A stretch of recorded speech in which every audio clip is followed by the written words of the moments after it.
سلام تخطاتلتنا channel كما يكنيكم كما تخونوا سنة كتكونوا من يوتيو لومي حنت فليز بلد كابت نورمال تمرتي ونقرب فليز بلد ياخد كون نسادما بزعبا صوتها وركب إنا خنمهار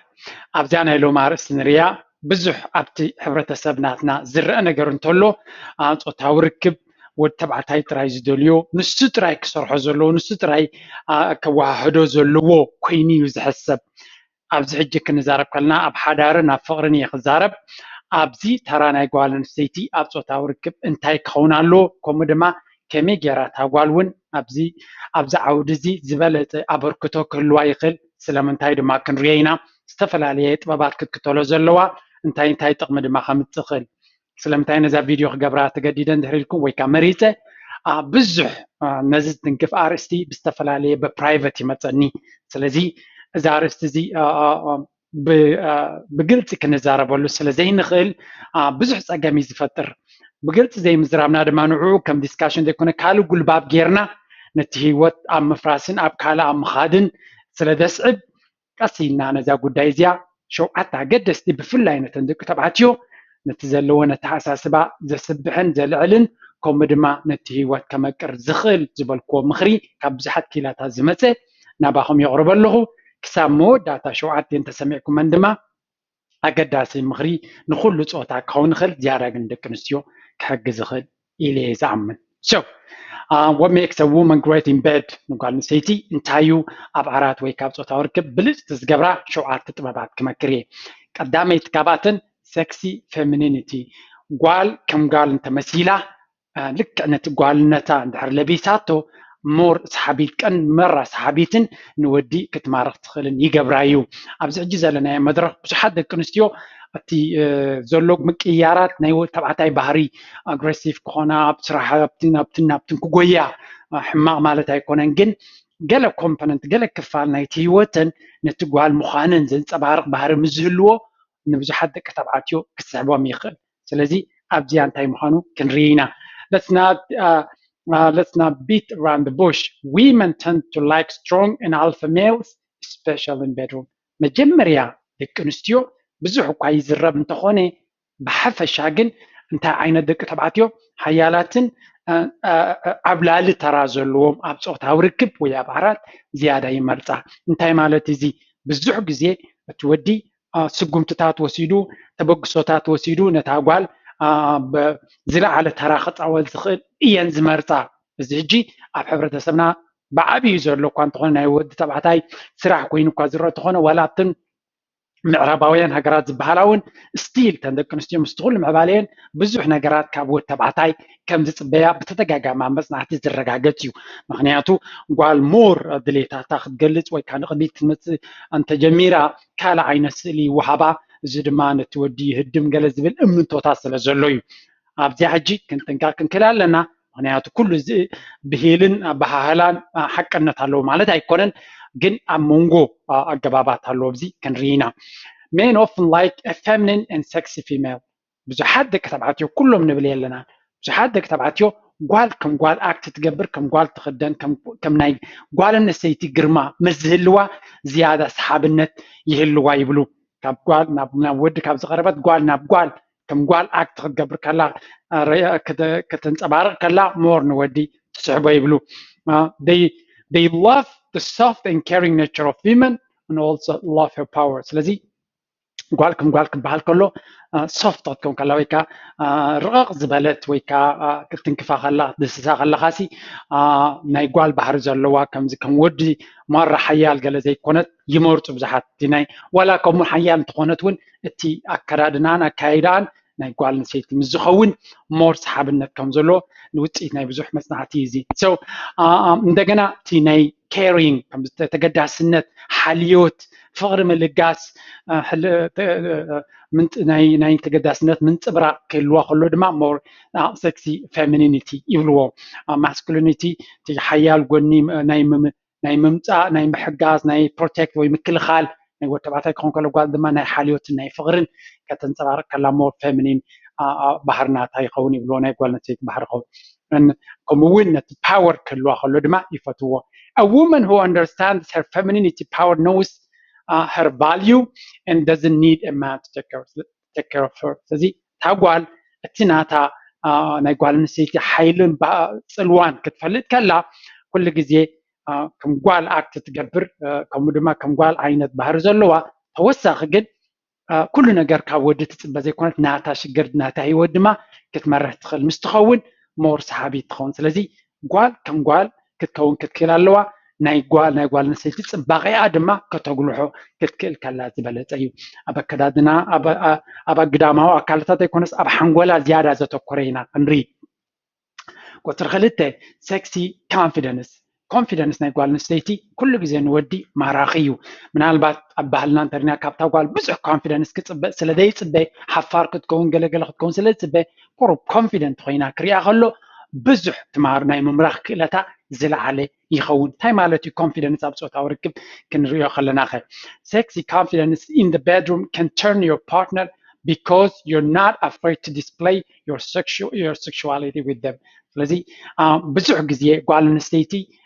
ወዲ ጥራይ ኩሉ ነገር ክገብር ዘሎ ወላ ኣብ ባህልና እቶም ኣወዳት ከምኡ ዓይነት ኣተሓሳስባ ሒዝና ስለዝዓበና እታ ጓል ኣንስተይቲ ድሌታት ናይ ፆታዊ ርክብ ከምኡውን ኣብ ኣካላታን ኣብቲ ግዳማዊ ኣብቲ ነፍሳን ሙሉእ ኮንፊደንስ ምስ ዝህልዋ ነቲ ወዲ ሞር ሰሓብነት ይፈጥረሉ እዩ ዘይተፀበየ ምዝኸውን ክንሪኦ ኢና ኣብ ካልእ እውን ኩሉ ግዜ ንወዲ ሰፕራይዝ ወይ ከዓ ከተገርምዮ ወይ ዘይተፀበየ ነገር ክትከውን ከላ እታ ጓል ኩሉ ግዜ ናይ ሰሓብነት ክእለታ ዝለዓለ ይኸውን ከምኡ ድማ ባህጊ ናይቲ ወዲ ተባዕታይ ኣብ ምግንፋል ዝለዓለ ተራ ትፃወት ማለት እዩ Having confidence includes you living lights on, going fully naked, or wearing super sexy outfit ማለት እዩ ጂ ኮንፊደንስ ኣብ ፆታዊ ርክብ ወይ ኣብ ገዛ ናይ ጓል ኣንስተይቲ ክንዛረብ ከለና እንታይ ማለትና እዩ ንኣብነት ኣዝዩ ንኣካላታ ዘንፀባርቕ ንመልክዓን ንቁመናን ዘንፀባርቕ ሴክሲ ክዳውንቲ ጌራ ከምኡውን ጥራያ ኮይና እውን ኣብ ገዛ ትበይኖም ዘለዎ ልች ወሊዓ እውን ኣብ ፀልማት ጥራይ ዘይትደሊ ስለዚ እንታይ ማለት እዩ ሓደ ሰብ ብነፍሱ ኮንፊደንት ተኮይኑ ኣብ ዝኾነ ኣብቲ ውሽጢ ገዝኡ ማለት እዩ ነፍሱ ከንፀባርቕን ከርኢ እውን ፀገም የብሉን ማለት እዩ ስለዚ ኩሉ ግዜ ኣብ ተሸፋፊና ተትኮበርታ ጥራይ ዘይኮነ ኣብቲ ነፍሳ when confident ሙኻን እዩ ዘንፀባርቕ ይብለና so be confident in who you are and bring that sexy confidence to the bedroom ስለዚ ኣብቲ ነፍሳ ታጓል ታ ኮንፊደንት ትበሃል ዘላ ጓል ኣብ ነፍሳ ኣብቲ ግዳማዊ ኣካላታ ሙሉእ ምትእማን ኣለዋ ንዑ ንኸተንፀባርቆ ድማ ኣይተሓፍርን እያ ስለዚ እንተስ ብትርሓ ኮይና እንተስ ነኒ ኣካላታ ዘንፀባርቕ ሴክሲ ብጃማ ጌራ ኮይና ንዑ ንኽትገብር ግን ኣይትስከፍን እያ እዚ ድማ ነቲ ወዲ ኩሉ ግዜ ስሜታታ መልዓል ተራሎ ካብ ኩሉ ግዜ ቱታ ካብ ላዕሊ ንታሕቲ ዝተሸፈነ ጥራይ ኣብ ገዛ ትገብር ቁሩብ ነቲ ስሜታት ናይ ወዲ ተባዕታይ ከላዓል ዝኽእል ኣውትፊት ክዳውንቲ ምኽዳን ኣገዳሲ ይኸውን ማለት እዩ This is extreme sexy to the man because you can take control of the situation ከም ድማ ከምዚ ዓይነት ባህር ንትወዲ ኩሉ ግዜ ካብ ንሱ ክገብሮ ንስኺ ብቐጥታ ዘይኮነስ ኢንዳይሬክትሊ ኣነ ዝያዳ ኣብዚ ኣብ ባህልና ምንታይ ንሰጥ ኣብ ፃዓዱ ሞር ዳይሬክት እውን ክኾና ስለ ዝኽእላ ኣብ ሕብረተሰብና ግን ኢንዳይሬክትሊ እውን ክትሰርሕ ትኽእል እያ ናይ ግድን ንዑ ከተምፅኦ ዘይኮነስ በቲ ኣከዳድናን ብኻንታ ሽማን ጌርና ትወዲ ኣብ ስምዒት ከምዝኣቱ ምግባር እውን active role ናይታ ጓል ኣንስተይቲ ክኸውን ይኽእል ሳልሰይቲ play with his hero instincts መብዛሕትኡ ወዲ ካብ ተፈጥሮ ከምኡውን ካብ ኣተዓባብያ ኣብታ ምስኡ ዘላ ጓል ኣብታ ገዙ ኩሉ ግዜ ንሱ ተኸላኻሊ ኣበርካቲ ኣላይ ናይታ ስድራ ክኸውን ድሌት ኣለዎ እዚ ሕጂ ወላ ኣብዚ ምዕቡል ዓለም ክልቲኦም ማዕረ እናሰርሑ ከለውን ብዝያዳ ናብ ጎልሒ ዝመፅእ ዘሎ ተርእዮ ክኸውን ከሎ ኣብ ሕብረተሰብና ድማ ነዊሕ ሰረት ዘለዎ እዩ ወተባዕታይ ነታ ገዛ ዝሓልየላን ዝከላኸለላን ዝእንግዳን እንጌራ ኣብ ጣውላ ዘምፅን ኮይኑ እዩ ከምኡ ኢሉ ዝኣምን ስለዚ እዚ ባህሪ እዚ ነቲ ወተባዕታይ ኩሉ ግዜ ነዚ ባህሪ እዚ ክትወስዶ እንተድሪ ኽኢልካ ነቲ ተባዕታያዊ ባህሪ ናቱ ትወስድዮ ኣለኹ ማለት እዩ ይብሉ ብዙሓት ኪላታት ስለዚ ኩሉ ግዜ እታ ጓል ኣንስተይቲ ነቲ ወተባዕታይ ኣበርካቲ ናይቲ ገዛ ሓላይ ናይቲ ገዛ ተኸናኻኒ ናይቲ ገዛ ናይ ምዃን መንፈሱ ከም ዘጉልሕ ክትገብሮ ክትክእል ኣለዋ ነዚ ክሰርሖ የብላን ማዕረ ክሰርሑ ክእሉ እዮም ማዕረ ክበርክቱ ክእሉ እዮም ኩሉ ግዜ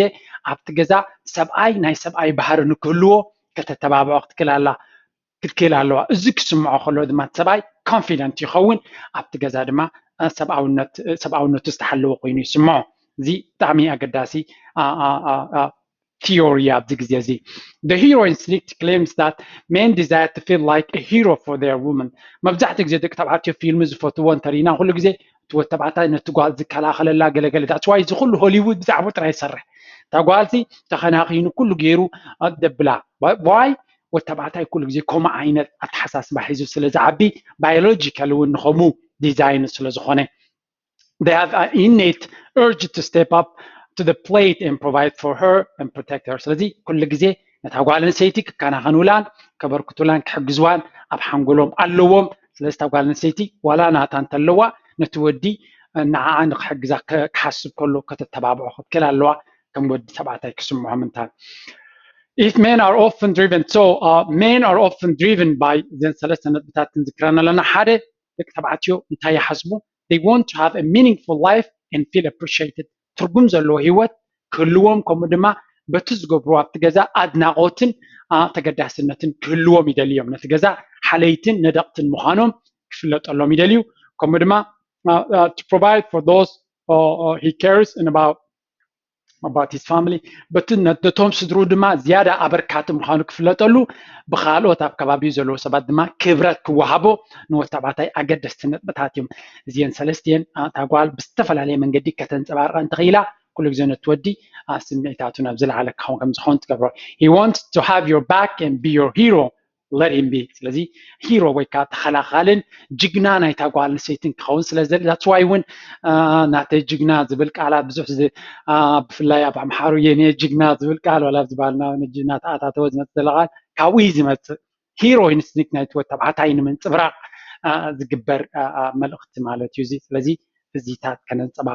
ከተንፀባርቆ ከለና ነቲ ወዲ ተባዕታይ ሞር ሴክሲ ትኸውን እሞ ነቲ ወዲ ተባዕታይ እውን ነቲ ፆታዊ ስምዒታቱ ንምልዓል ዝለዓለ በርክቶ ኣለዎ ቁፅሪ 4 men like variety ደቂ ተባዕትዮ ሓደ ነገር ጥራይ ኣይኮኑን ዝምነዩ ዝለዋወጥ ነገራት እዮም ዝምነዩ guys complain about doing the same old with their women ገለ ካብቲ ደቂ ተባዕትዮ ኣብ ሓደ መፅናዕቲ ብተደጋጋሚ ዘማርሩ ነገር እንተሎ ኩሉ ግዜ ሓደ ዓይነት ርክብ ስለንገብር የሰልችወና ስለምንታይ ኣካል ነገር ክትፍትን ዘይትኽእል ዝብል እዚ ሕጂ ኣብ ባህልና እውን ወላ ሓንቲ ታፆታዊ ርክብ ብሓንቲ ፖዚሽን ኣብ ሓደ ቦታ ብሓደ ኣገባብ ክትግበር ከም ዘለዋ እዩ ኣብ ሓንጎልና ዘሎ ስለዚ ኣብዚ ምዕቡል ዓለም ብፍላይ ዝተፈላለየ ፊልምታትን ገለን ንዝርኡ ደቂ ተባዕትዮ ሓደ ዓይነት ስታይል ጥራይ ምዃን ሓሳይ ዝኸውን ነቲ ወዲ ብቐሊሉ ናብ ካልእ ክጠማምት እውን ከግድድ ይኽእል እዩ ስለዚ እታ ጓል ኣንስተይቲ ሞር ክትተዓፃፀፍ ክትክእል ኣለዋ እዚ ክብል ከለኹ ግን ንቡርን ዘይንቡርን ክትገብር ኣለዋ ማለተይ ኣይኮንኩን እንታይ ደኣ ጓል ኣንስተይቲ እውን ኣብቲ ንቡር ኣገባባት እውን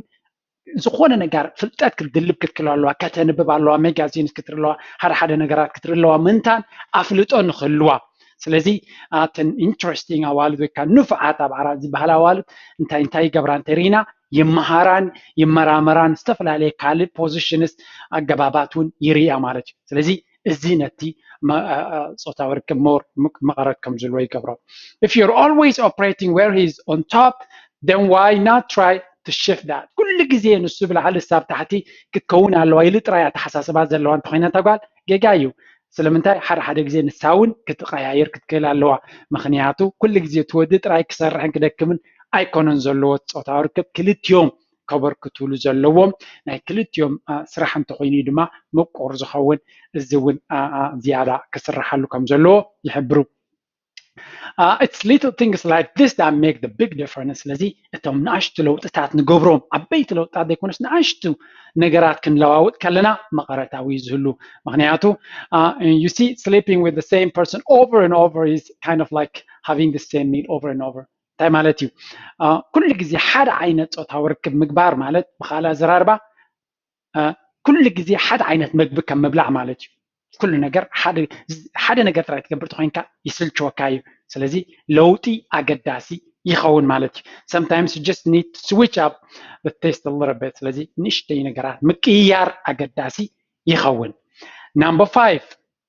this is very important ሓሙሽተ ኣገዳሲት don't judge his body ስለዚ ኣብ ፆታዊ ርክብ ሓንቲ ክትግበር ዘይግባእ ብፍላይ ደቂ ኣንስትዮ ድማ ከስተውዕላላ ዘለወን ነገር እንተሎ እዚኣ ያሳ ድማ ጓል ኣንስተይቲ ነቲ ምስኣ ዘሎ ኣፍቃርያ ይኹን ሰብኣያ ነቲ ብልዕቲ ናይ ወዲ ተባዕታይ ክትንዕቆን ብዛዕባኡ ጆክ ክትገብርን ጌጋ እዩ ይብሉ ሳይኮሎጂስት። ምክንያቱ ወዲ ኩሉ ዓይነት ፅንፅዋይ ወይ ከዓ ዋዛ ሸለል ኢሉ ክሓልፎ ክእል ግን ብዛዕባ ብልዕቱ ንእሽተይ ምዃኑ እኹል ዘይምዃኑ ገለገለ ዝገልፅ እንድሕር ኮይኑ ግን ንሽዑ ጥራይ ዘይኮነስ ካልእ ግዜ ፆታዊ ርክብ ክገብር ከሎ ኣብቲ ኣተሓሳስቡ ኣብ ሓንጎሉ ዓብ ተራ ክገብረሉ ስለ ዝኽእል ኩሉ ግዜ ፍርሂ ክስምዖ ይኽእል እዩ። ፍርሂ ድማ ኣብ ፆታዊ ርክብ ሃሳይ ነገር እዩ። ጭንቀትን ፍርህን ነቲ ፆታዊ ርክብ ኩሉ ግዜ ሃሲ ምስ ግዜ ድማ ስምዒቱ ናይ ምልዓዓል እውን ክቐትል ስለ ዝኽእል ኣብዚኣ እታ ጓል ኣንስተይቲ ብዝለዓለ መንፈስ ክትጥንቀቐሉ ዘለዋ እዩ። ብዙሕ መፅናዕትታት ከም ዘረጋግፅዎ ፆታዊ ርክብ ኣብ ዕቤት ናይቲ ብልዕቲ ወዲ ተባዕታይ ዝምርኮስ ኣይኮነን። እዚኣ ንፅርቲ ክትከውን ክትክእል ኣለዋ። ፆታዊ ርክብ ትብሉዕ ፆታዊ ርክብ ብዙሓት ደቂ ኣንስትዮ ኣብ ሪሰርች ከም ዝገለፆ ዕቤትን ምንኣስን ናይቲ ብልዕቲ ወዲ ተባዕታይ ኣገዳሲ ኣይኮነ ክሳብ ክንዱ እንታይ ደኣ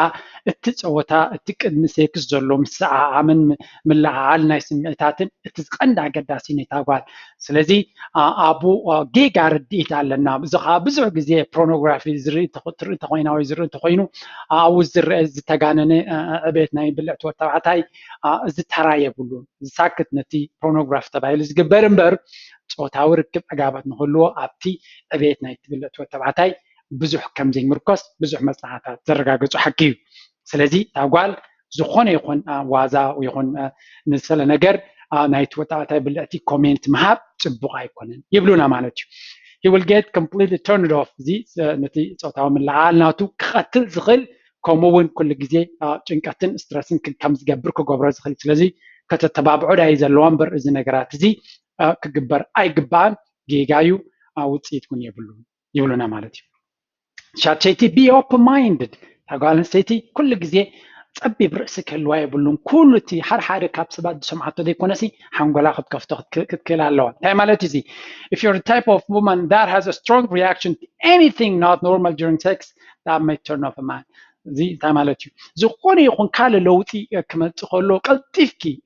ብርቱዕ ሪኣክሽን ትቢ ወይ ዕፁብ ተብል እንድሕር ኮንኪ ነቲ ወዲ ቀታሊ ክኸውን ይኽእል እዩ። ኣብዚኣ ሕጂ ኩሉ ግዜ ከነሰቕለላ ዘለና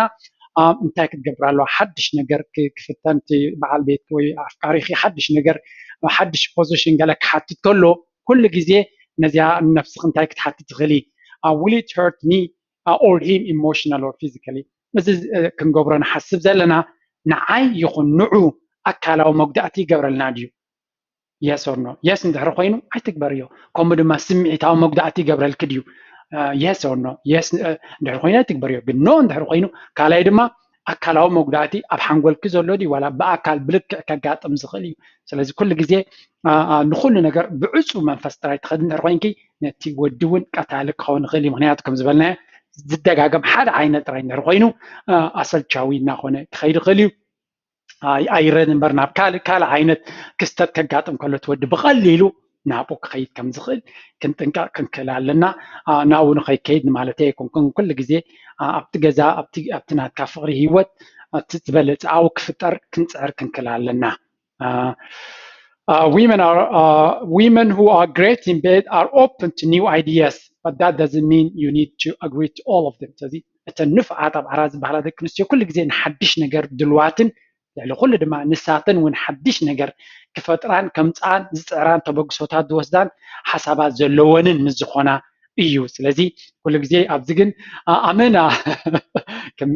ናይ ሓንቲ ዝለዓለት ኣመንዘራ ክእለት ከተንፀባርቕ ማለት ኣይኮነን ኣብዚ ኣድላይ እውን ኣይኮነን ይብሉ ካልኦት መፅናዕቲ እታ ጓል ኣንስተይቲ ኣመና ከምኡ እንድሕር ኮይና ነቲ ወዲ ብዙሕ ዕጋበት ኣይህብን እዩ። ብፍላይ ኣብ ምጅማር ናይ ፍቕሪ ጥንቃቐ የድልዮ እዩ። ምክንያቱ ኣመና ከምኡ እንተፀባሪቓ እታ ጓል ትወዲ ኣብ ካልእ ግምታት እውን ስለዝኸይድ ኣዝያ ቁሩብ ጥንቃቐ የድልያ እዩ። ግን ኣይ ቲንክ ኣብ መንጎ ዝበለፀ ክኸውን ከም ዝኽእል ክኢላታት ኩሎም የተንብሁ ማለት እዩ። ሻብዓይ learn to initiate sex እዛ ሻብዓይቲ ቁፅሪ ሓደ እውን ክትከውን ትኽእል ዝነበረት እያ ባዕለየ ውራይለና እውን ከምፅ ኢለ እንታይ ማለት እዩ እዚ ፆታዊ ርክብ ኩሉ ግዜ ወዲ ጥራይ ክጅምሮ ዝግብኦ ስራሕ ኮይኑ ዝስማዕ ኣብዚ ሕብረተሰብና ኖ እታ ጓል ኣንስተይቲ እውን ሓደ ግዜ ነቲ ፆታዊ ርክብ ንክጅምር ተበግሶታት ክትወስድ ኣለዋ። እዚ ሕጂ ዳይሬክትሊ እኳ እንተደይወሰደት ዋላ ተወሰደት ፅቡቅ እንተደይወሰደት ግን ኢንዳይሬክትሊ ነቲ ወይካ ብቐጥታ ዘይኮነ ብካልእ ኣገባባት ጌራ نتودي ناو خمس مزي كتجبرو كتأنفتولو تخليا زيادة ما مور إفكتيف حبرة تسمنا خمسيناتنا كم عينة أتحساس ما زين برو إذا عينة تبقصو زيارة وتشي تاوقينو يسمعني تايسو دما مبزحت يوم ذك تبعتيو زي حجب زحات معراباويان عالم زرعيو أبناتنا كسع كندوم إسنعتاي تخيلنا له hopefully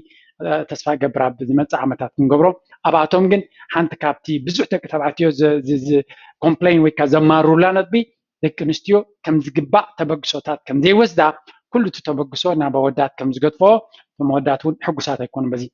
it's annoying for men when they are the only one to initiate كل جزء نتيجة تاركب كبقصو زلهم الصوم ترى يكون يخص معهم كله أسل شوي يخونهم يبلغنا مالتي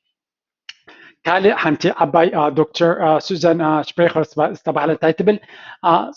صوتاوي عقابة زبحال أب حد فراو عزو زبالتي بخلتيهم وجنات كجمر كله حد جزء ما بدك نستيو كجمر كله إيه زبالة زخون تبلنا زيا بروفيسور نايسا سوشيولوجي لذي كل جزء كلتيهم تبقصوتات كوزلهم تحدز لمن كخون أي جبان لذي انتي تبلنا خم مغري تاقوال استفل عليك بكرادنا بجنا بقلم لقيراسي ريد دليت كم زلوانة تودي كتلع لولو ولا مثيلا كتحطون قال انت زي كيلاقن انداركت لنابو خمس خيط كتقبرو كتكل كلا زبالة بالحيو تبلنا زي شو حتى تريوان زلوهم أبعزو هيوتنا أبحدارنا فرغاو هيوتنا أقدستي حقستك خونا يخلاين I hope really زياتن خلو سباتون كحجزا زخلا خويني يسمعني مغنياتو زعودزي بزح زربلو يكونن that's why دما بزح تقامات وش تحضارات بقلي ببرايفت بزح زمات أن حتى ونيزي سلزي شم كي تخصكو بحافشة خمس جيرهم اللي سوس لازم رزقو نخال حبر سبون كتاكم نخالو سباتون كتاكم سلزي خل